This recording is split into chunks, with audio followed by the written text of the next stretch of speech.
Hello इंटेलिजेंट्स, मैं हूं मंतशा खान और आप सभी का स्वागत है माइंड मेकअप में। इस वीडियो से जो हम टॉपिक पढ़ने जा रहे हैं, टॉपिक है हमारा नेम्स ऑफ द लैंड, ज़मीन के नाम, भूमि के नाम। उससे पहले हम एक क्विक रिकैप करेंगे कि पिछले वीडियो में हम क्या पढ़ कर के आए हैं। तो पिछले वीडियो में हम लोगों ने देखा कि लोग कहाँ रहा करते थे, फिर हमने समझा कि लोग एक जगह से दूसरी जगह क्यों यात्राएं करते थे, क्या क्या कारण थे पुराने समय पर। और इस वीडियो से हम समझेंगे कि हमारे देश का नाम, हमारे भूमि का नाम कैसे रखाया। तो चलिए समझते हैं। 2 words we often use for our country are, दो शब्द जो अक्सर हम अपने देश को बताने के लिए इस्तेमाल करते हैं, कौन कौन से? तो इंडिया और भारत। तो ये जो दो नाम है ना, ये हमारे देश के कैसे रखा है, इसके पीछे की हिस्ट्री को, कहानी को हम लोग समझने वाले हैं, जो कि बहुत इंटरेस्टिंग है। तो आराम से बैठ जाइए कहानी सुनने के लिए, ठीक है, और ध्यान से सुनिएगा। ओके, तो सबसे पहले हमारे देश का नाम इंडिया कैसे रखाया, कहानी समझते हैं हम लोग। India comes from the Indus river called Sindhu in Sanskrit. जो शब्द इंडिया है ना, वो रिवर इंडस से आया है, जिसे संस्कृत में हम सिंधु कहते हैं। अब ये जो शब्द इंडिया है वो रिवर इंडस से निकल कर के आया है। तो कैसे, इस चीज़ को हम समझेंगे। टॉपिक पढ़ने के बाद आपको ये चीज़ समझ में आ जाएगी। The Iranians and Greeks who came through the northwest about 2500 years ago called the Indus as Hindos और Indos। कहानी कुछ ऐसे शुरू होती है हमारी। आज से लगभग 2500 साल पहले जो ईरानियंस थे, फारसी लोग थे, और जो ग्रीक्स, यूनानी लोग थे, वो इंडिया के नॉर्थ वेस्ट वाले इलाके में आए। तो नॉर्थ वेस्ट वाले डायरेक्शन समझ लेते हैं हम लोग। एक मिनट, देखिए ये क्या है, ऊपर है हमारा नॉर्थ और इस तरफ होता है हमारा वेस्ट। तो इंडिया का जो ये वाला क्षेत्र है ना, ये वाला क्षेत्र, ये हो गया हमारा नॉर्थ वेस्ट, ठीक है।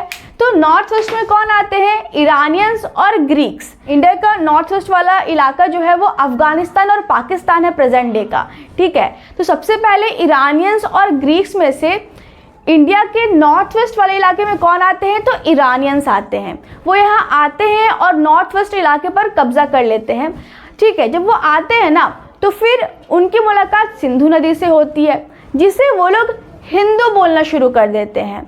अब हिंदू बोलना क्यों शुरू कर देते हैं? अगर आपके भी मन में यही सवाल आ रहा है तो आप एक, पता है क्या, छोटे साइंटिस्ट की तरह हो।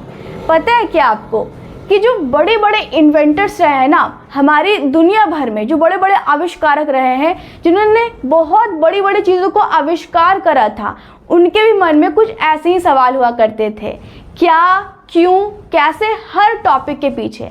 और अगर आप इसी डायरेक्शन में सोच रहे हो तो ऑल द बेस्ट। चलिए समझते हैं। तो फारसी लोग सिंधु को हिंदू क्यों बोला करते थे? क्योंकि फारसी जो लोग थे ना, उनकी भाषा में सा का उच्चारण हा से होता था, इसलिए वो लोग सिंधु को हिंदू बोला करते थे, ठीक है। अब हिंदू बोला करते थे और सिंधु नदी, जो इंडस रिवर है, सिंधु नदी और उसके आसपास के क्षेत्र को वो लोग हिंदोस बोला करते थे, ठीक है।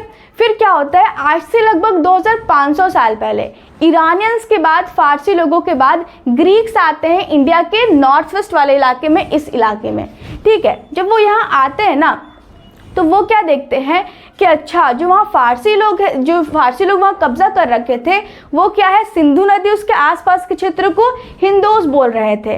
तो ग्रीक्स लोग ने क्या करा, उस शब्द को अपनी भाषा में अपना लिया। अब अपनी भाषा में कैसे अपना लिया? तो उन्होंने हिंदोस को इंदोस बोलना शुरू कर दिया। अब ये हिंदोस को इंदोस क्यों बोलना शुरू कर दिया? क्योंकि जो ग्रीक्स थे ना, उनकी भाषा में जो फर्स्ट का एच शब्द होता है वो साइलेंट होता, वो प्रोनाउंस नहीं होता है। तो उन्होंने हिंदोस को इंदोस बोलना शुरू कर दिया। तो अच्छे से समझिए, पहले क्या थी सिंधु, सिंधु को क्या बोला फारसी लोगों ने? हिंदू, हिंदू से हिंदोस बना दिया। फिर क्या है, ग्रीक्स लोगों ने क्या बोला उससे? हिंदोस। और फिर यही इंदोज शब्द है ना, जो ग्रीक्स ने बोला इंदोज, यही इंदोज शब्द क्या होता है, लेटिन भाषा में पहुंचता है, यूरोप वगैरह में पहुंचता है, जहां ये इंडोज से इंडस में बदल जाता है और इंडस शब्द से ही इंडिया शब्द निकल कर के आया है। एग्जाम्पल से समझाती हूँ मैं आपको। जैसे कि ये क्या है, गंगा नदी है ना, इसके आसपास के क्षेत्र को हम क्या बोलते हैं, गैंगेटिक प्लेन बोलते हैं ना, नदी से मिलता जुलता नाम। उसी तरह से लैटिन भाषा में सिंधु नदी को इंडस कहा गया और इंडस नदी के जो आसपास का क्षेत्र था, वही चीज़ यहाँ लिखा हुआ है, the land to the east of the river was called India. जो इंडस नदी का जो आसपास का क्षेत्र था, है ना, इंडस नदी के जो ईस्ट के तरफ का क्षेत्र था, उसे क्या कहा गया, उसे इंडिया कहा गया। ठीक है, और इस तरीके से हमारे देश का नाम इंडिया रखा गया। एक बार क्विक रिकैप करते हैं कि कहानी में हम लोगों ने क्या क्या देखा। हमने देखा क्या कि जो फारसी लोग थे, यूनानी लोग थे, सिंधु नदी को हिंदोज और इंदोज बोला करते थे और यही इंदोज शब्द जब लैटिन भाषा में पहुंचा, यूरोप वगैरह में पहुंचा, तो ये इंडोज से इंडस में बदल गया और यही इंडस से ही इंडिया शब्द निकल करके आया है और हमारे देश का नाम इस तरीके से इंडिया रखा गया। ठीक है, ये तो हम लोगों ने समझ लिया। लेकिन क्या आपको पता है कि जो इंडिया शब्द है ना, वो हमारे देश में प्रचलित कैसे हुआ? क्यों?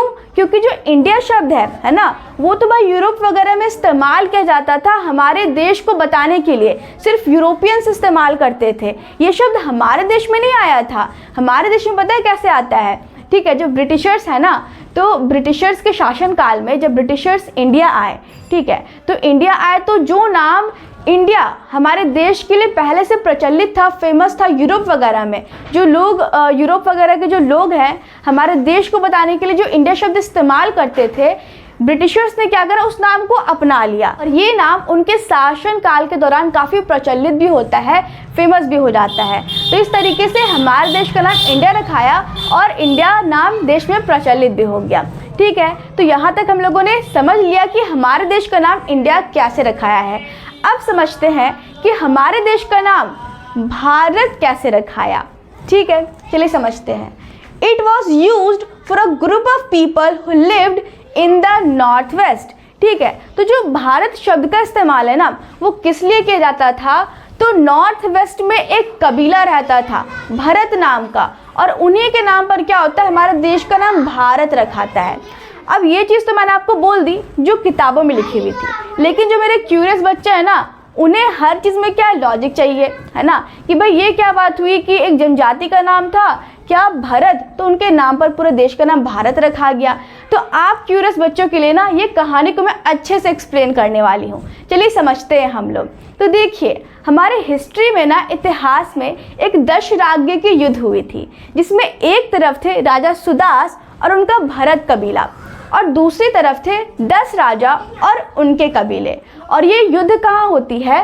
तो रवि नदी के किनारे, जो कि इंडस की ट्रिब्यूटरी है। ठीक है, तो इसमें जो 10 राजा थे और उनके कबीले थे ना, उन्होंने मिलकर ठान लिया था कि राजा सुदास और भरत कबीले को एकदम हरा कर रहना है। ठीक है, लेकिन जब ये युद्ध होती है तो पता है क्या होता है? गेस कीजिए कौन जीतता है? तो भरत, है ना, भरत कबीला और राजा सुदास जीत जाते हैं। जी हाँ, और जीतने के बाद इंडिया के नॉर्थ वेस्ट वाले इलाके में बस जाते हैं। और पता है क्या होता है उसके आगे? The name Bharat is mentioned in the Rigveda 3500 years ago. और भरत कबीले के जीत को इतना ज़्यादा इम्पोर्टेंस दिया गया कि इसे ऋग्वेद में लिखा गया। अब ये ऋग्वेद क्या होती है ना? तो ऋग्वेद हिंदू धर्म की सबसे पुरानी धार्मिक किताब है, जो क्या है, सबसे पहले संस्कृत की रचना है। मतलब सबसे पहले संस्कृत में ऋग्वेद लिखा गया था, आज से लगभग 3500 साल पहले, जो कि हिंदू धर्म की एक धार्मिक किताब है। ठीक है, तो उसी में क्या होता है ना कि भरत कबीले का जिक्र आता है। ठीक है, और बाद में इसी नाम को हमारे देश के लिए इस्तेमाल किया जाने लगा। या तो फिर आप ऐसे कह सकते हो कि भरत कबीले की जीत और उनके नॉर्थ वेस्ट क्षेत्र में बसने के कारण उस क्षेत्र को और धीरे धीरे पूरे देश को, है ना, और धीरे धीरे पूरे देश को भारत के नाम से जाना जाने लगा। तो मुझे उम्मीद है कि ये सारे का सारा टॉपिक आपको क्लियर रहा होगा।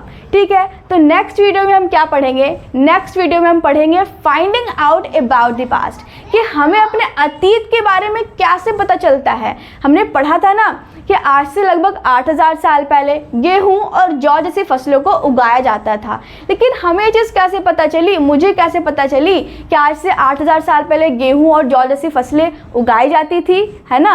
और साथ ही साथ जो रशीदा का क्वेश्चन था ना, जो हमने शुरू में पढ़ा था कि रशीदा ने क्या बोला था कि बहुत बहुत साल पुरानी बात हम कैसे जान सकते हैं, तो उसका भी जवाब आपका नेक्स्ट वीडियो में है। तो मुझे उम्मीद है कि यहाँ तक सारी की सारी चीज़ें आपको क्लियर है। अगर कोई भी डाउट है तो आप कमेंट सेक्शन में पूछ सकते हैं, और इसी तरह अपने माइंड को मेकअप करते रहिए स्टडी के साथ, और मिलते हैं हम अगले वीडियो में। Thank you so much.